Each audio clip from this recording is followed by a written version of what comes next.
नमस्कार छात्र छात्राओं। द्वितीय वर्ष कला की भूगोल की द्वितीय प्रश्न पत्र की कक्षा में आप सभी का स्वागत है। आज हम जैसा कि पिछली कक्षा में भी हम पढ़ रहे थे, हम आर्थिक भूगोल की चर्चा कर रहे थे, जिसमें हमने आर्थिक भूगोल की विषय क्षेत्र की चर्चा करी और आर्थिक भूगोल के अंदर हमने नई प्रवृत्तियों और संबंधों की चर्चा की। किस प्रकार आर्थिक भूगोल दूसरे विषयों से संबंधित है और कैसे उनसे अपना सामंजस्य बिठाकर वह अपने कार्य को आगे बढ़ा रहे हैं। आज की कक्षा में साथियों हम ये चर्चा करेंगे कि अर्थव्यवस्था को हम कैसे बांट सकते हैं। अर्थव्यवस्था, पहले शब्द हम इसी को समझने का प्रयास करें। अर्थव्यवस्था क्या है? अर्थ यानी पैसा, धन, और व्यवस्था यानी धन की व्यवस्था। अर्थव्यवस्था का शब्द मनुष्य के आर्थिक जीवन से जुड़ा हुआ है। जब से मनुष्य ने आर्थिक गतिविधियां प्रारंभ की है, उसकी अर्थव्यवस्था वहीं से प्रारंभ हो जाती है। अर्थव्यवस्था एक घर की भी होती है, एक परिवार की भी होती है, एक व्यक्ति की भी होती है, एक राष्ट्र की भी होती है और एक समाज की भी होती है। अर्थव्यवस्था आय और व्यय का विवरण है, या आय और व्यय का लेखा जोखा ही अर्थव्यवस्था है। एक ऐसी व्यवस्था जिसमें लोग, संसाधन, तकनीक, विज्ञान, वाणिज्य, व्यापार सभी को मिला जुलाकर एक क्रम बनाया जाता है, जिससे किसी देश का विकास और उस देश की आर्थिक व्यवहार की गणना की जा सकती है। अर्थव्यवस्था एक बहुत ही बृहद विषय है, जिसको अभी हम पूरी रूप से नहीं समझ पाएंगे, मगर यहाँ हमारा मतलब किसी देश के आर्थिक जीवन और आर्थिक व्यवस्था और आर्थिक स्थिति से है। अब हम पूरे विश्व की जब हम चर्चा करते हैं तो अर्थव्यवस्थाओं को हम 3 भागों में बांट लेते हैं। और पहला विकसित अर्थव्यवस्था, दूसरा विकासशील अर्थव्यवस्था और तीसरा अविकसित अर्थव्यवस्था। मतलब बड़े बड़े 3 टुकड़े अर्थव्यवस्था के किए जा सकते हैं। हालांकि यह इस प्रकार बांट पाना भी थोड़ा सा जटिल हो जाता है, क्योंकि हर देश की अपनी स्थितियां परिस्थितियां होती है और हर देश का अपना एक स्तर होता है, जिसको किसी दूसरे से सीधा सीधा जोड़ पाना या तुलना कर पाना थोड़ा कठिन है। फिर भी हम 3 बड़े बड़े भागों में अर्थव्यवस्था को बांटते हैं। पूरे विश्व की अगर हम अर्थव्यवस्था की चर्चा करें तो हम विकसित, विकासशील और अविकसित अर्थव्यवस्था में पूरे विश्व को हम बांट पाते हैं। अब हम जब ये बात कर रहे हैं कि हम विश्व को 3 अर्थव्यवस्थाओं में बांट पा रहे हैं या बांट रहे हैं, तो किस आधार पर, यानी वो कौन से पैरामीटर्स हैं, वो कौन से मानक हैं जिनको आधार मानते हुए हम विश्व को अलग अलग अर्थव्यवस्थाओं में बांट पाते हैं। तो सबसे पहला और सबसे बड़ा मानक, जिसकी गणना सबसे आसान है, हालांकि मानक बहुत सारे हैं परंतु सभी मानक इतनी आसानी से गिने नहीं जा पाते। जैसे एक बहुत ही ज़्यादा आजकल इस मानक का इस्तेमाल किया जा रहा है, वो है प्रसन्नता। आप कैसे मापेंगे कोई देश का निवासी कितना प्रसन्न है? आप इसको कैसे मापेंगे? एक बहुत ही जटिल काम है। प्रसन्नता एक व्यक्तिगत मामला है, एक व्यक्तिगत अनुभव है, एक व्यक्तिगत वस्तु है, और उसको आप किसी पैमाने पर प्लस और माइनस नहीं कर पाते हैं। कैसे आप उसको जोड़ेंगे, कौन ज़्यादा प्रसन्न है और कौन कम प्रसन्न है? तो इसी तरह से अर्थव्यवस्था को मापने के मानक तो कई सारे हैं, परंतु गिने जाने योग्य मानक चंद ही हैं, जिनके आधार पर हम अर्थव्यवस्था की गणित को समझ पाते हैं। और उसमें सबसे पहला और महत्वपूर्ण मानक है प्रति व्यक्ति आय, यानी उस व्यवस्था में जो लोग रहते हैं वो प्रति व्यक्ति कितना कमाते हैं, कितना वो अर्न करते हैं। क्योंकि मुद्रा भी अलग अलग है, इसलिए हम एक किसी मानक मुद्रा, डॉलर या किसी भी एक मानक मुद्रा में सभी मुद्राओं को कन्वर्ट करके उसकी प्रति व्यक्ति आय निकाल लेते हैं। तो एक औसत निकालते हैं पूरे देश का, सभी देश के जो नागरिक हैं और उस देश की जो कुल आय है उसको भाग देकर हम प्रति व्यक्ति आय निकाल लेते हैं। और जिन देशों की प्रति व्यक्ति आय ज़्यादा होती है वो विकसित, और कम आय वाले विकासशील, और लास्ट में अविकसित देशों की श्रेणी में रखे जाते हैं। सामाजिक सुरक्षा ये बहुत ही बड़ा मानक है किसी भी देश के विकास को समझने के लिए। सामाजिक सुरक्षा पर यूरोपीय देश, अमेरिकी देश बहुत ही ज़्यादा ध्यान देते हैं। हालांकि एशिया के देशों में इस पर कम ध्यान दिया जाता है, परंतु सामाजिक सुरक्षा एक बहुत बड़ा मानक है।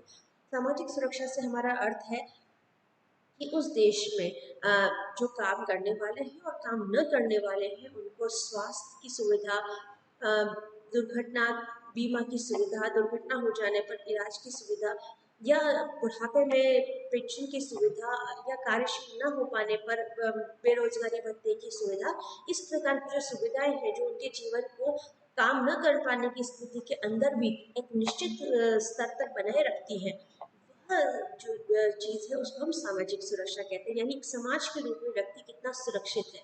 हम ये चीज़ परिवार में समझ सकते हैं। अगर हमारे परिवार में 5 सदस्य हैं और वह 5 सदस्य में से 3 ही सदस्य कमा रहे हैं, तो बचे हुए 2 सदस्यों को सुरक्षा देने का काम वह 3 सदस्य करेंगे। सुरक्षा मतलब आर्थिक सुरक्षा, यानी अगर वो बीमार हो जाते हैं तो उनका इलाज करना, उनको खाना ला के देना, उनकी आवश्यकताओं को, रोटी कपड़ा मकान की आवश्यकताओं को पूरा करना और उनको एक प्रकार का संरक्षण प्रदान करना।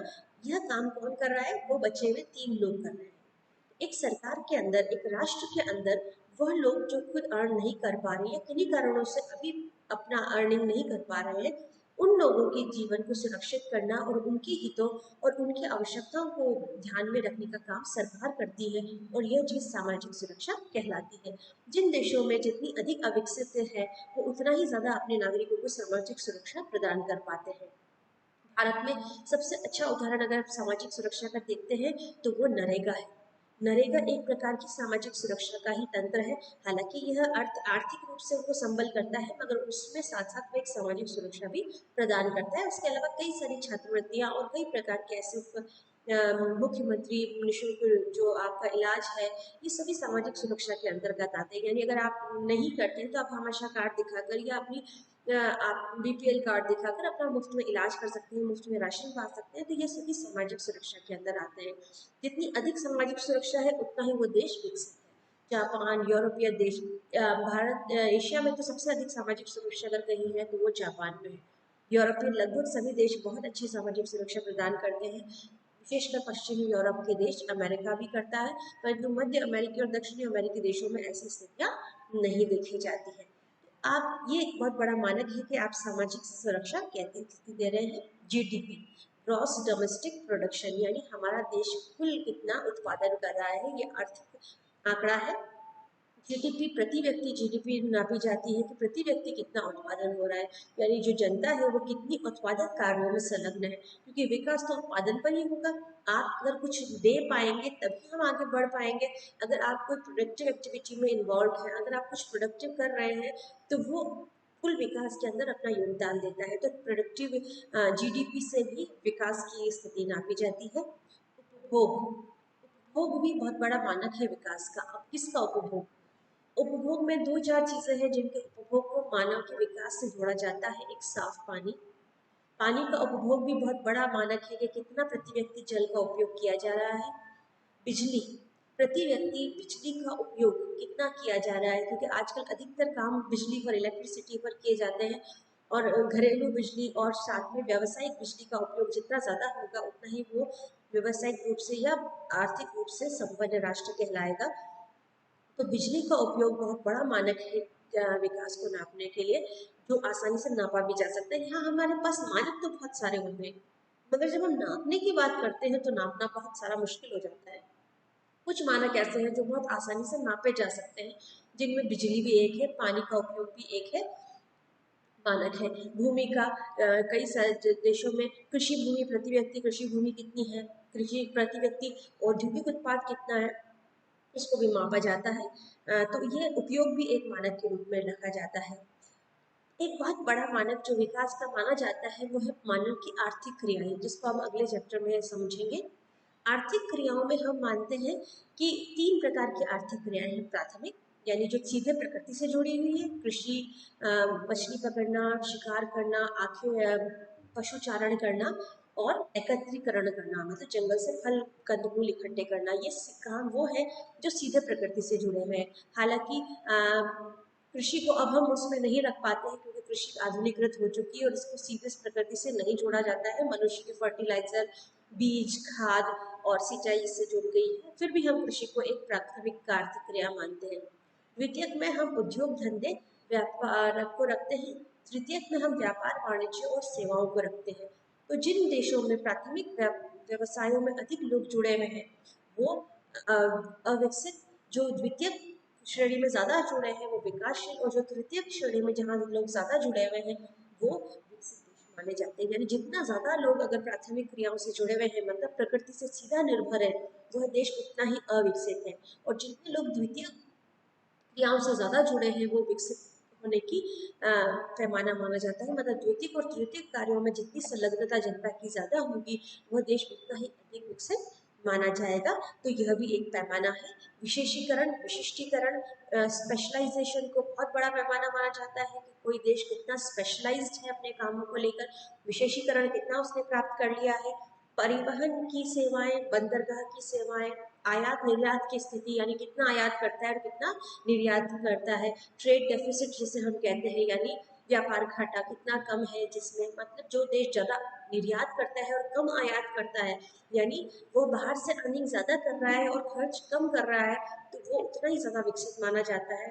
तो आयात और निर्यात कितना कर रहा है, कितनी डिपेंडेंसी उसकी आयात पर है, कितना वो निर्यात कर पा रहा है, और निर्यात भी अगर कर रहा है तो वो तैयार माल निर्यात कर रहा है या कच्चा माल निर्यात कर रहा है। जितना वो परिष्कृत और विशेषीकृत तैयार माल निर्यात करेगा वो उतना ही विकसित है, और जितना वो कच्चा माल निर्यात करेगा वो उतना ही अविकसित है।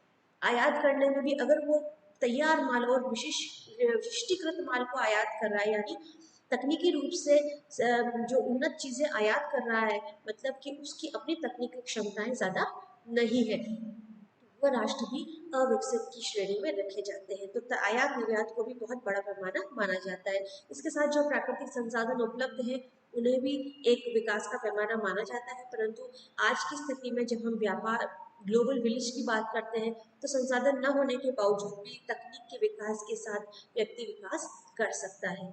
तो इस तरीके से छात्रों हमने देखा कि कौन कौन से पैमाने होते हैं जिसके आधार पर हम अर्थव्यवस्था को बांट सकते हैं। अब अगली कक्षा में हम विकसित, विकासशील और अविकसित अर्थव्यवस्था पर थोड़ी और चर्चा करेंगे।